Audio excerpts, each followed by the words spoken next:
It's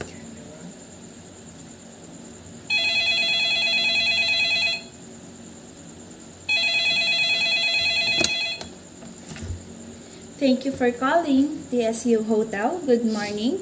I am Daniela. How may I help you? Yes, I'd like to reserve a room for one person, please. Sure, sir. But before we proceed to the reservation process, may I know who is on the line? I am Gabriel Ivan Galvadores. Thank you for that information, Mr. Galvadores. May I know which date would you like to make your reservation? I'm planning to visit Bohol on 28th of December until 3rd day of January. Do you have any vacancies?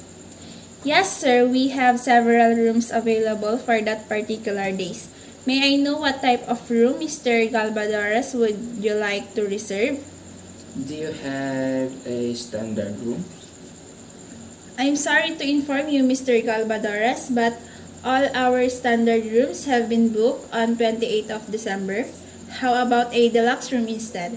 We can transfer you once it is available. Oh, okay. May I know how much the price of the deluxe room so that I can make a decision? Yes, sir, of course. Our deluxe room cost of 6,000 per night. Oh, I'm sorry, but I think that's too much expensive for me. So, do you have any recommendation of room? How much is your budget for a room, sir?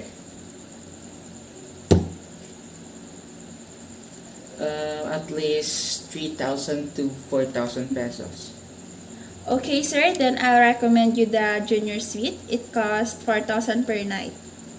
Okay, may I know the features and facilities of that room? Yes, sir, of course. Our junior suite is an elegant studio-style guest accommodation furnished with a queen-size bed, a writing desk, two-seater sofa and coffee table, and a spacious toilet and bath, a telephone with extensions for the writing desk, bedside table and bathroom, as well as the cable television, a mini bar, microwave oven toaster, and a coffee tea making facility. And it also has a complimentary Wi-Fi access. That's nice. Okay, I'll take that room. That's good to hear, sir. Which one do you prefer, sir? Smoking or non-smoking room? I'd rather to choose the non-smoking room. By the way, can I ask how long it will take from here to Alona Beach? Because I have an important meeting there. Oh, it takes 30 minutes to 1 hour, sir, before you can go there. How can I get there? Oh, if you like, sir, we have the transportation service here, wherein you can use it in order for you to go in Alona Beach. Really? That's great. But one of my friends told me that your transportation service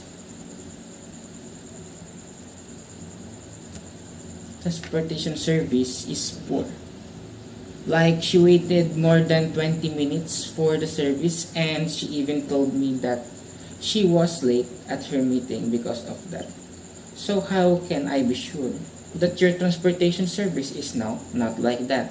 Oh, I'm sorry to hear that, sir, but I will guarantee you that our hotel makes sure that you will reach your destination at exact time. And we will give the best service for you inside or outside of our hotel.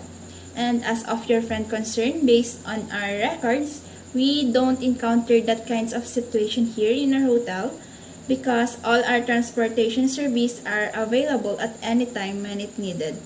Okay, thanks for that details. I'm just reassuring that it will not happen to me because I have an important meeting. Yes, sir, no problem. So, would you like to confirm your reservation now, Mr. Galvadores? Yes, I would like to confirm my reservation. Okay, one more second, Mr. Galvadores. Your reservation is now verified.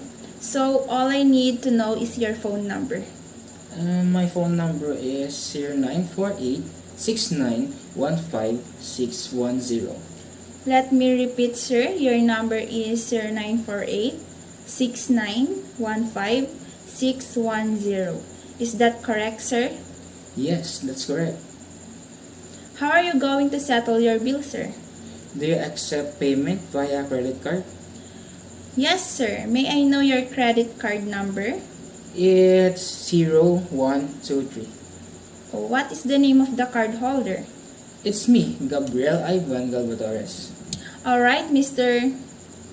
Galvadores, your reservation has been made for the 28th of December until the 3rd day of January for a junior suite that has complete amenities. Your bill will be settled with the amount of 24,000 in total.